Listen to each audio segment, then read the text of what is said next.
Hello everyone, I'm Paula and welcome to Black Girls Can DIY too. I just wanted to drop this intro, let you guys know a little bit about myself and the reason why I created Black Girls Can DIY too. So I'm a Midwestern girl. I grew up in the 60s and 70s, and back then you didn't really see many women, especially black women, do any type of home improvement or carpentry. I was really blessed to have parents that let me be me. I definitely was a tomboy, but I had to be in a dress because I wanted to be cute. Being a daddy's girl, I would follow him everywhere. I do have an older sister, and when I was born, they were hoping for a boy, but they got a Paula instead of a Paul. One of my favorite memories I remember when I was little is that we had a rotary telephone, and I took it apart because I had to see how it worked. I did put it back together, but there was a part missing. But the phone still worked. And my parents laughed about it, but they were just happy that I put the phone back together and it was still working.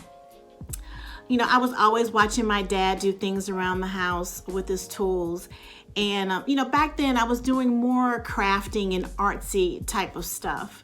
But when I bought my first house, that's when I really got into home improvement and things. So back then we didn't have the internet. So what did I have? I had Bob Vila TV shows and handyman magazines. And so, I read those and learned how to do, a few things in there.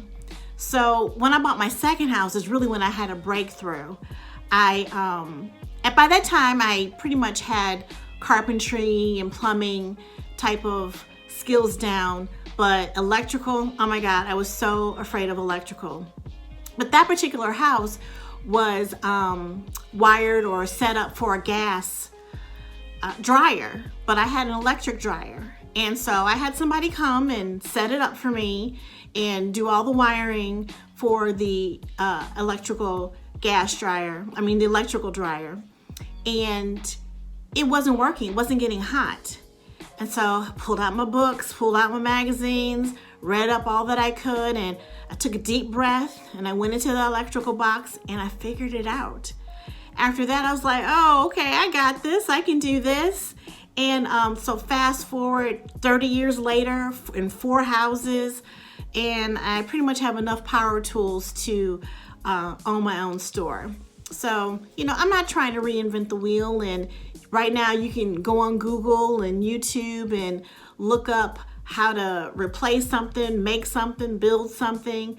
I just wanted to encourage women and be an example that, you can do it too. And so, you can only imagine the amount of money that I've saved from doing projects myself. And in return, I take that money and I go on awesome trips with my daughter and buy more power tools. So I hope you take a leap of faith and try a project for yourself. And I know that you can do it too.